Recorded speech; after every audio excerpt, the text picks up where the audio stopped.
Okay, apologies. So what we're going to do today is we're going to do the online tutorial, the tutorial that shows that they take you through the demonstration. I'm going to kind of walk you through it. This is the exact same demonstration that I do with all of my fourth and fifth graders right now that I've had in classes. And they've all been very successful at creating projects. I've tried to create my own demonstrations and own tutorials, and they take about 3 times as long and aren't as comprehensive. And so let's not reinvent the wheel. If you ever would like to do the same with your students, you're going to go up to the menu, you're going to click on Help, and go to the Onboarding Tutorial, and you'll simply do the Let's Take a Tour. It brings up the little video that we're going to watch and follow along with right now. Welcome to Vectary, the 3D and AR content creation and sharing platform that runs in your browser. In this tutorial, we're going to learn the basics of how to get started in Vectary, and we'll create this simple scene. To start creating, go to vectarypart2 and sign up.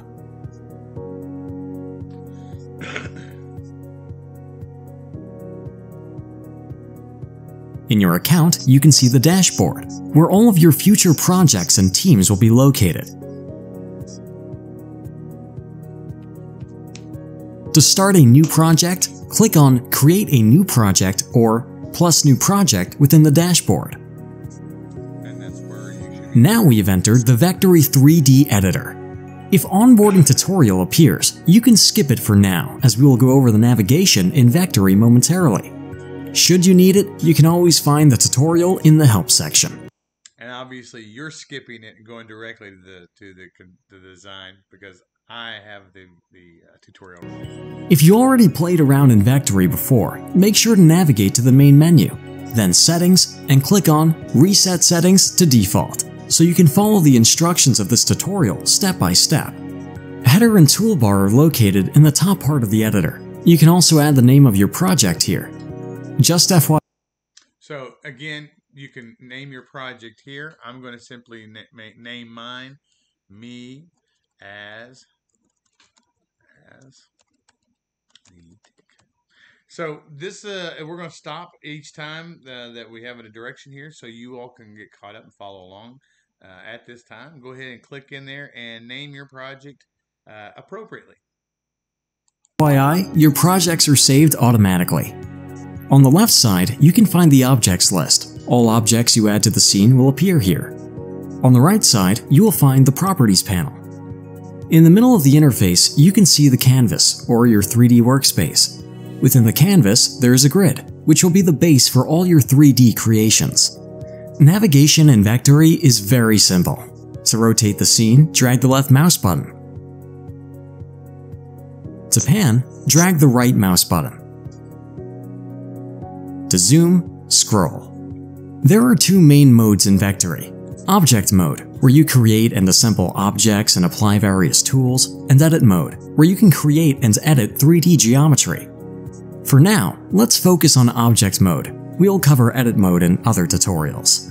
Let's start with a simple 3D text. When in object mode, click on the T icon on the toolbar.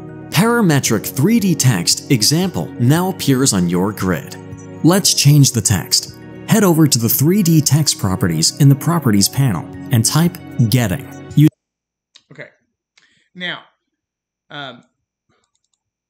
just like he said, we're going to type in, we're going to edit this. You don't have to make yours say Getting. Now, this is where yours is going to be more appropriate to whatever the title of your book is. And that's what we're going to focus on in this environment. Is we're going to create a little ad, if you will, for that book that we're going to have our little cover, our design that we put on. And so mine is about me as the tick. We're making a little commercial here, if you will, a little promotional. So I want mine to say something about the tick. So I'm going to put the adventures. Because when I do my other, I'm going to put the tick, or of the tick. Okay. So at this time, put your, you can highlight there and put the appropriate first part of your title. We're going to have like a little 2-part title, and we'll see how the other part goes in just a second. Oh. Oh, no.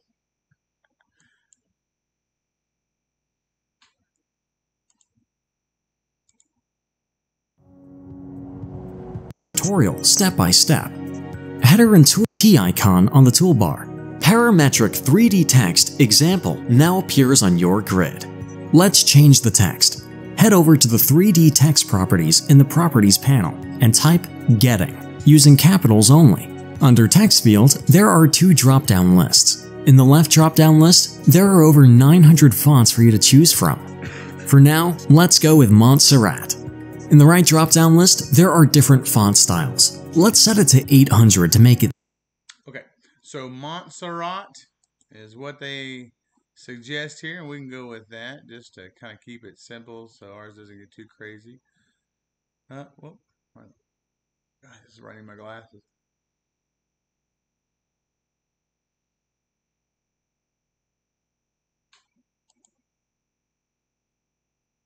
Okay, and then we're going to select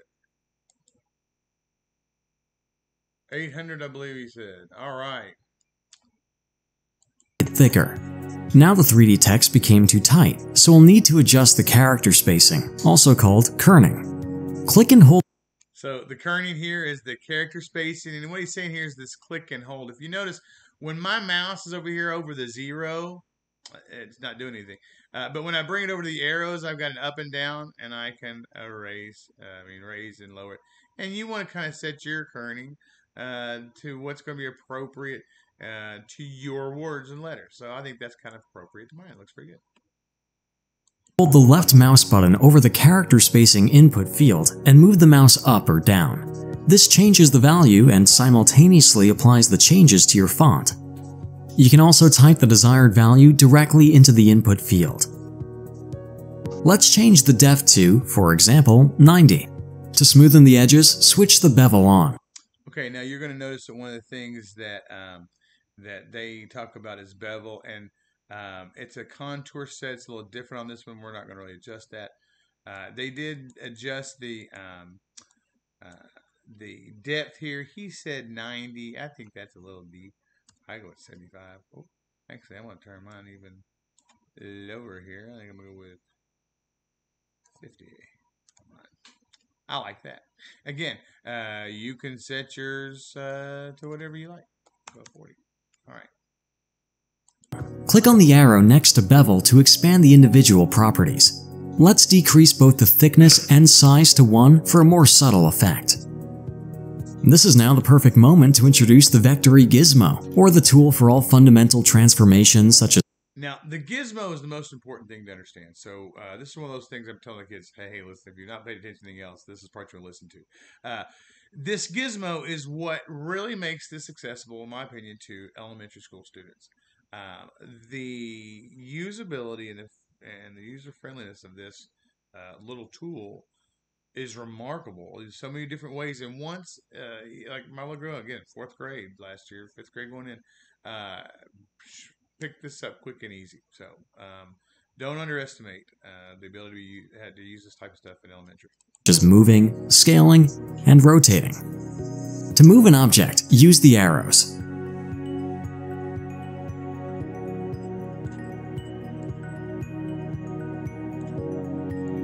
To scale an object or text proportionally, use the inner cubes.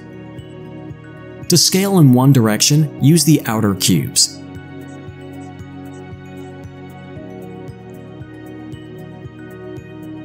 The arcs are there to rotate the object in multiple directions.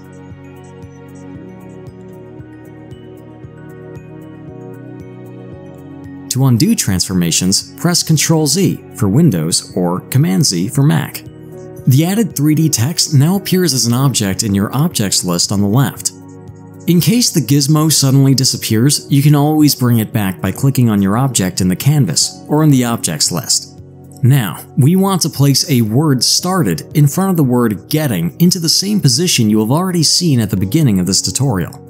The easiest way to create and properly place the 2 words together is to duplicate the word getting and rewrite it to started. Objects can be duplicated in the objects list. At first, the duplicated object fully overlaps the original and isn't visible on the canvas, but as you can see, So, again, I'm going to my original text, right-click, you click duplicate, it brings up this second text. And now, as he's saying, that layer, that there are two areas of the adventures text here. One is simply on top of the other. And so we're going to drag the... It now appears in the objects list. So it's there.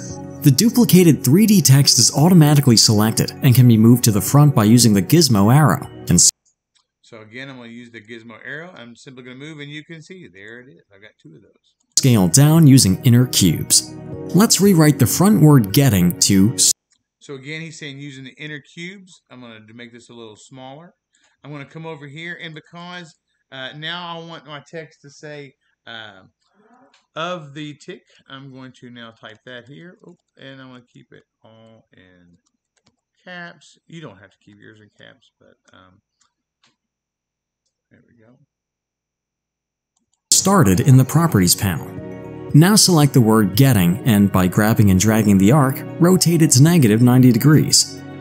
To achieve that, hold down the Shift key while rotating and stop at the value of -90.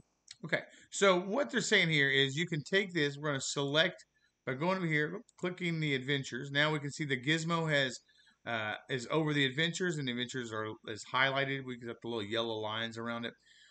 We can take this arc and turn it, and if you notice where I see the rotation top right, he's saying until that number, the X number, is -90. Okay, and there's a couple ways you can do it, and the shift was one way until when you get stopped.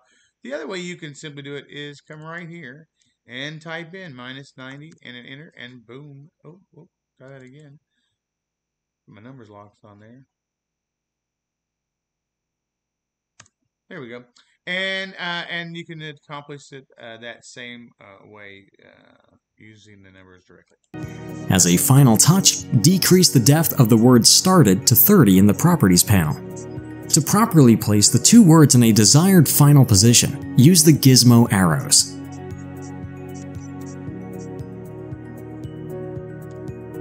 To change the color of the word getting, okay, so again, I changed the depth here. Now, you can use that little white button to also move, but I'm going to click using my gizmo, bring this back. And I want to scale mine up a little bit, so I'm going to use the inner cube. Oh, I like that a little bit. The inner cube to kind of do something sort of like that. There we go.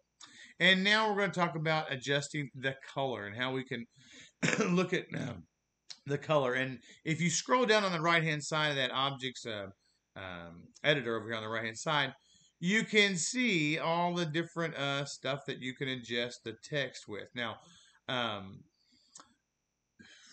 the adjustments that he makes are going to be one way. You're going to do yours maybe a little different. This is one of those opportunities where play around a little bit, experiment. If it all goes awry, you can always start over. The other thing I would say is don't be afraid of messing up. In fact, I'm a big believer that failure is always the best teacher. We learn so much more when we fail than we ever do when we succeed. When we succeed, sometimes we don't know why. When we fail, we have to learn, why did we fail? Why did we do that? And we learn from that and become more proficient. And so that's what I would ask you to do. Don't be afraid of it. It's not going to break anything. But as he's going through this, if he chooses a metallic surface and you want a wood surface, go with wood surface.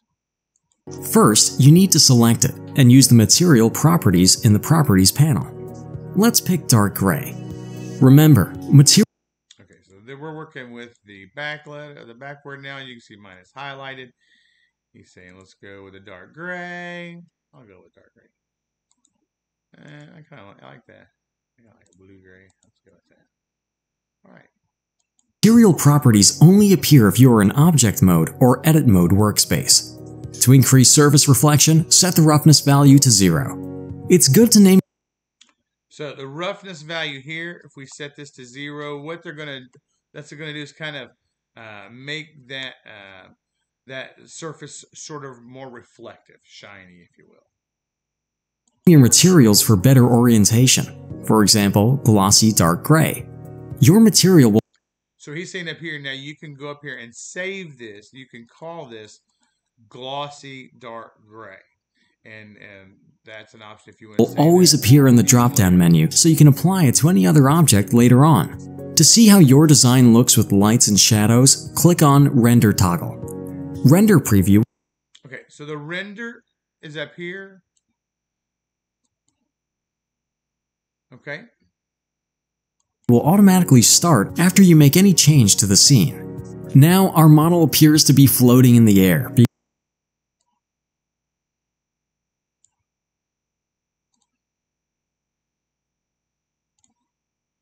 Because it casts no shadows. So for now, we can switch the render toggle. It's good to name your materials for better orientation. For example, glossy dark gray. Your material will always appear in the drop-down menu, so you can apply it to any other object later on. To see how your design looks with lights and shadows, click on Render Toggle.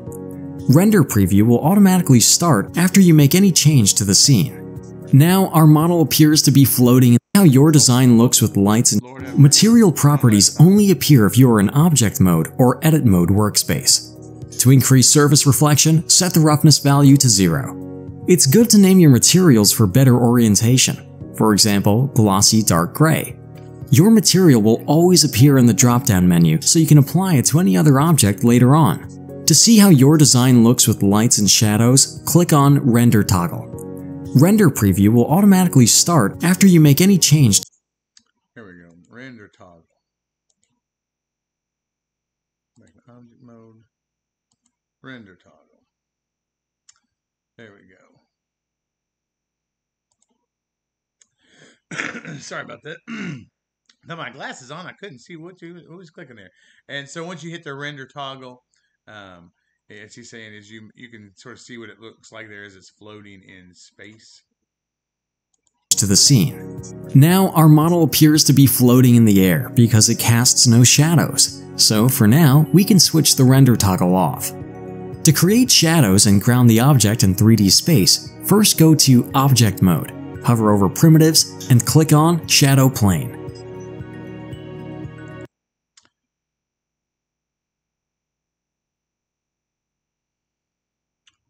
I'm going to have to expand that and look again. I forgot what button you clicked there.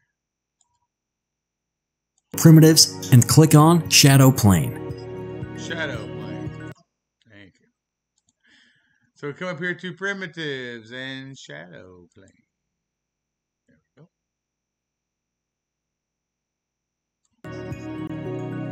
go. Scale the plane accordingly.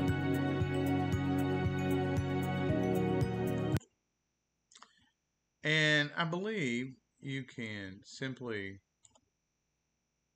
let's see, let me highlight the little orange right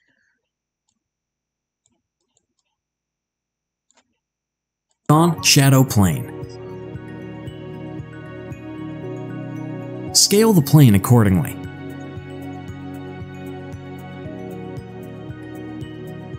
Objects now appear to be overlapping the shadow plane. We need to move them above the plane so that... Okay, so let's go over here and look.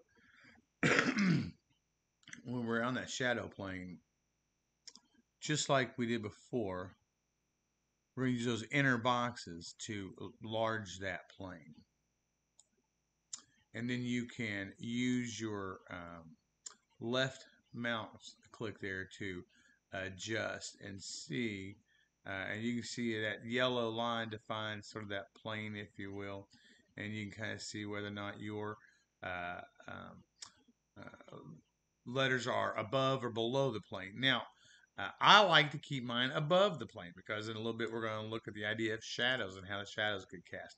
But this is the place right now where you could use those arrows to start adjusting that adjusts the plane.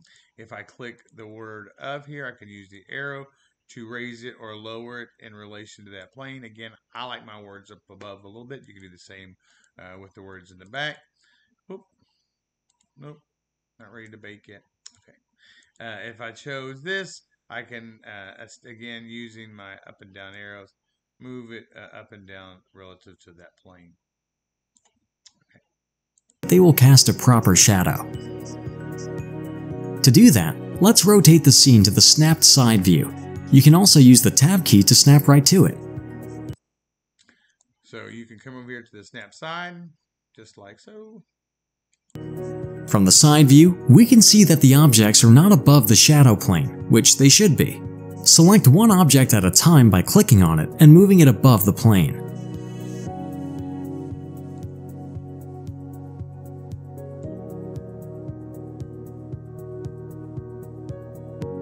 Here, you can use the render toggle again to see that our text "Getting Started" is nicely placed on the ground. Well done! Now, let's see what adding lights to the scene will do. In the object mode, hover over Lights icon and pick one of the light options. Okay, so in the objects mode, this is your lights button. It looks like the sun. And then you can choose one of the options, I believe. We will choose the rectangle light. Yeah, rectangle light. And so we're choosing the rectangle light. And then using the rectangle light, you can adjust the depth of it, the width, the size of it, and that's what we're going to sort of do next here. For nice soft shadows, raise the light above the scene by dragging the gizmo arrow. Let's preview it. Okay, so again, he's saying we're going to take the arrow for the gizmo, we're going to bring that light up. You can see how it adjusts the shadows. And when he's saying do the preview, again, your toggle over here, and so you can kind of see what that looks like as a preview. I love it. And if you can see what I was talking about by having the letters raised up, you get that sort of kind of cool dark shadow underneath the letters. I like that.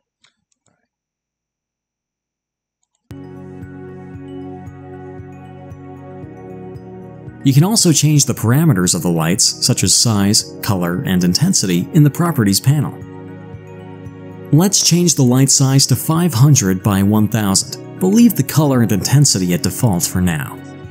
Let's zoom in and focus on the reflections on glossy surfaces. These reflections and colors are created by an environment map, also known as HDRI, which you can choose in the Library tab. Okay, so I don't necessarily care so much about some of the steps and make sure the lights are the same size. If you are happy with the lighting, you can adjust that if you like, but you don't have to. But I do want to take a look at this step. So I'm just gonna go back just a second so you can see that what we're clicking on here. We're gonna go to the side, which you can choose in the Library tab. And then on the Library tab, we're gonna come in here and pick from different collections, millions of 3D assets, thousands of custom-made materials, and environment maps. And one thing I want to point out here is in the tutorial, the toolbar is a little different than you're going to see what we get here. And so we're going to go to the library. And you'll see that instead of being over on the right, it didn't pop up that little thing like they did. To change the environment map, it pops up over here. So this is where you can choose what you want those different words to be made of, if you will. So I'm going to choose like maybe the blue glass for this one. And for this one, maybe a purple glass. And then I want to do a preview so I can see what is all that going to look like when it gets going. And purple glass isn't really what I thought I was going to do. And so you can play around with these different textures and colors. And let's see here. I'm going to go back.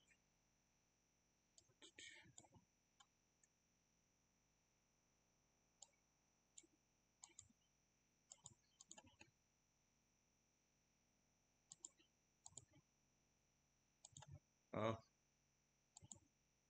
I was afraid I'd locked up there. That happens often.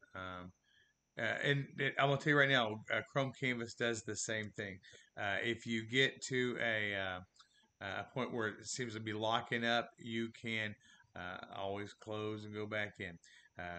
The old unplug it, plug it back in type of situation. I'm going to go with wood. Let's see how that looks. Preview. Okay, I like that better. Okay. Simply drag it to the scene. As you can see, it has a great impact on the overall mood. Alright, so let's choose Studio One. Thousands of custom-made materials and environment maps. To change the environment map, simply drag it to the scene. As you can Oh, yes, we're going to bring the whole environment map over here, and I'm going to go back up here to the collections, and fabric, let's go with, there's the tick is blue, right. see, it has a great impact on the overall mood. Alright, so let's choose Studio One. To additionally change the properties of an environment, go to Object Mode and then Properties panel, where you can set light intensity and rotation. Again, if you want to adjust your light in the background section, you can change the background to specific color, or use your own background image. Let's choose color and set it to light yellow. With the environment set, we can add the camera.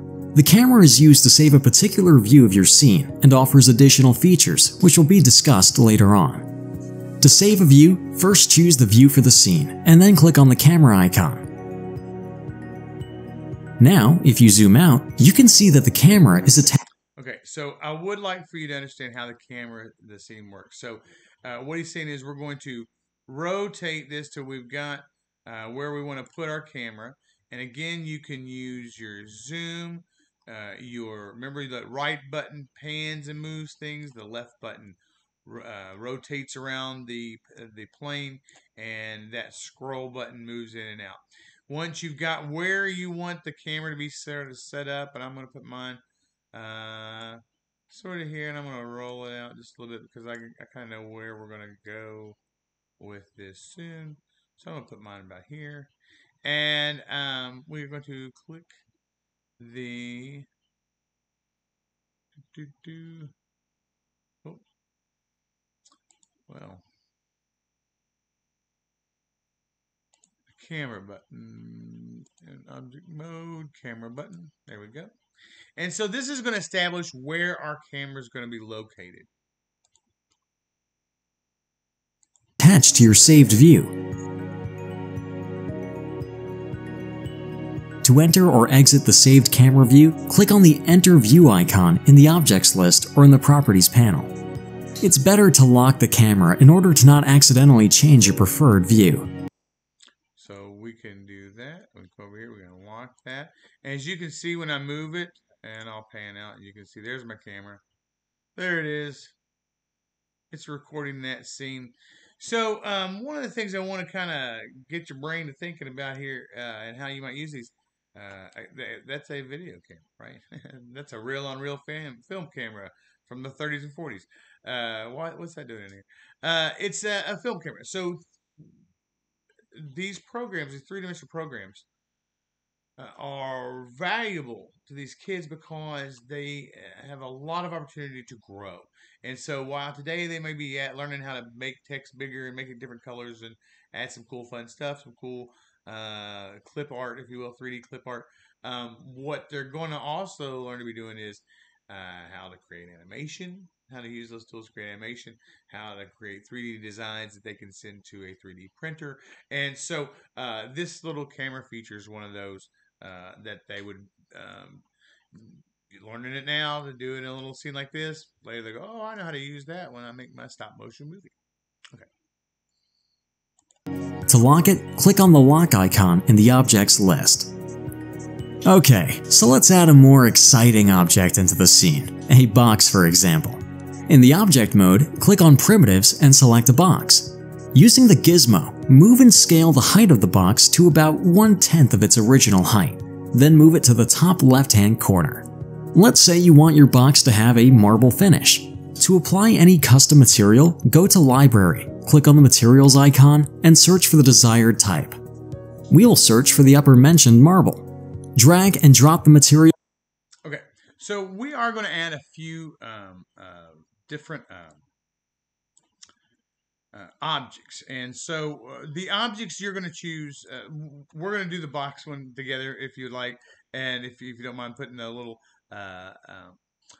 box in here, and we're going to kind of do the way they say to do it. And again, I want to show you, you can use this.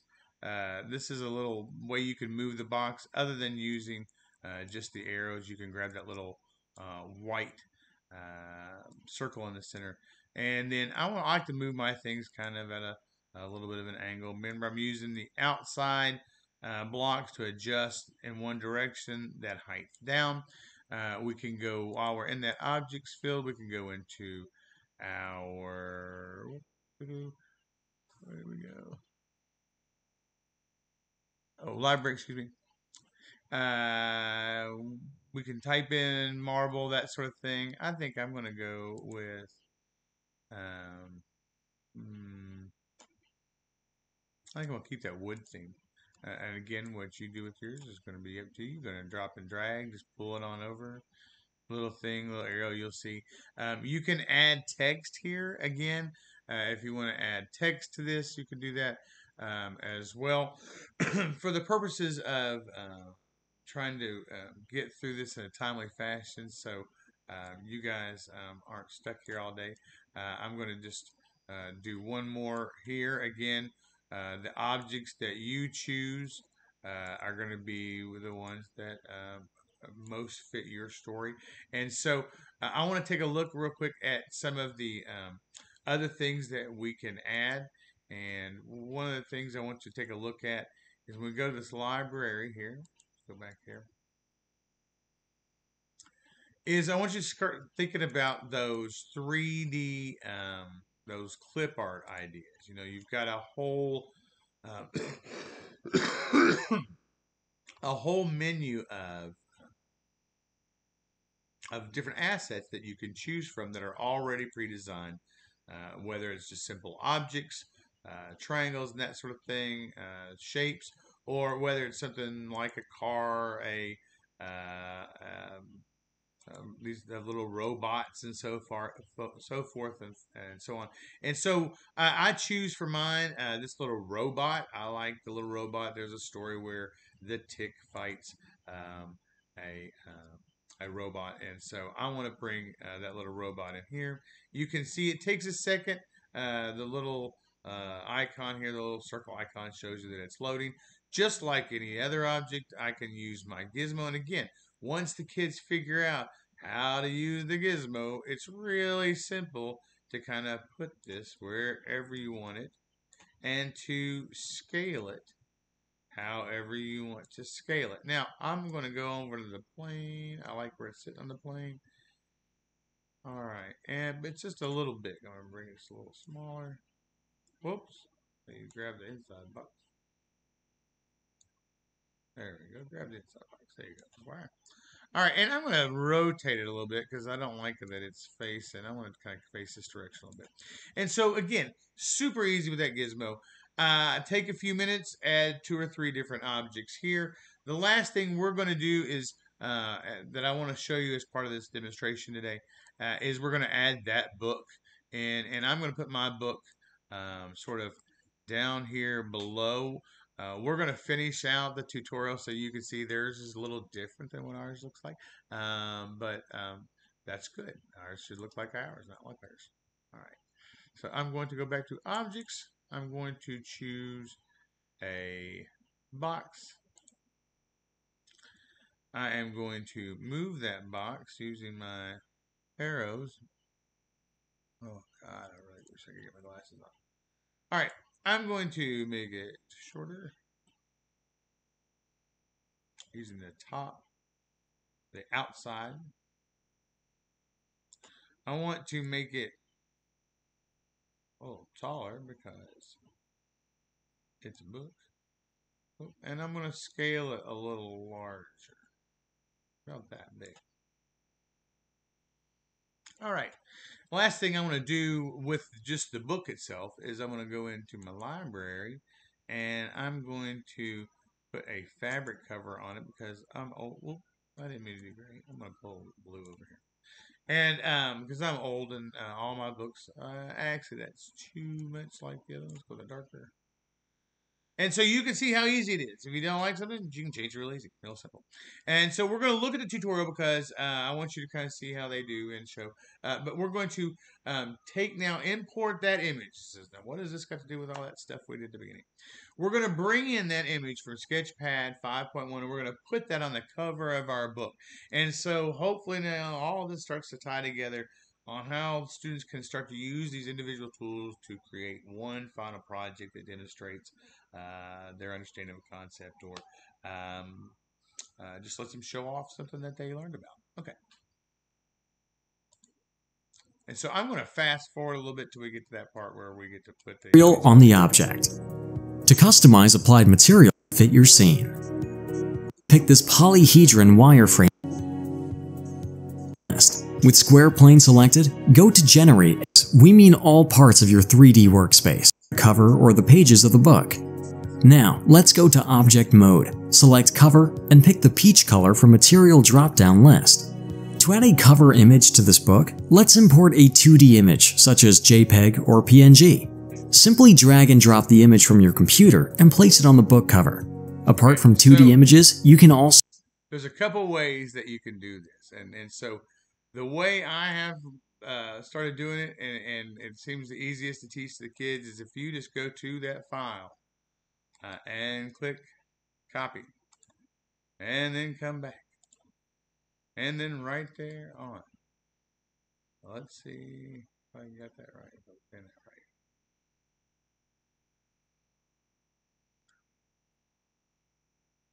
I did it wrong. Nope, that's not correct. Let's see how they did it. I thought that was the easy way. Let's try this again. So import... how did we do this before? Let me think here real quick.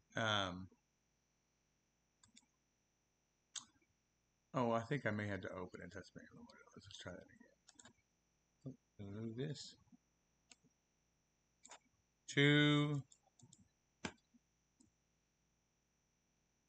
me as the tick. And again, because last thing I want to do is come back over to my objects. Oh, undo that. What did I do? Oh, Lord have mercy.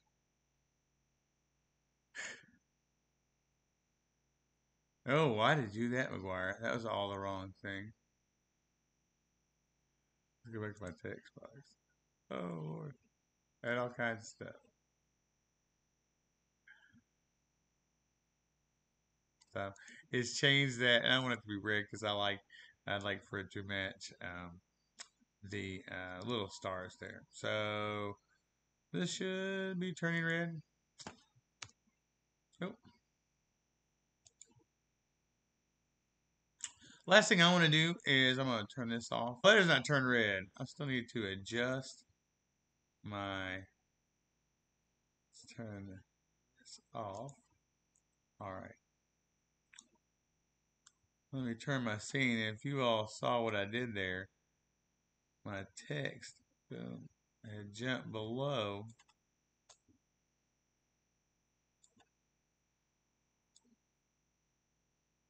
Now let's bring it down just above, and we can you can see when it comes above because we can see the color. And last thing I want to do is I want to bring it down here a little bit, and my little environment I've created, my little advertisement for me as the tick, the adventures of the tick. I've got and ones they can build upon. The simple use of layers, simple idea of the history, undo and redo history, and boy, this little gizmo tool. These are the types of tools that once they understand how to use them here, they're going to be able to understand how to use them in a host of different programs. I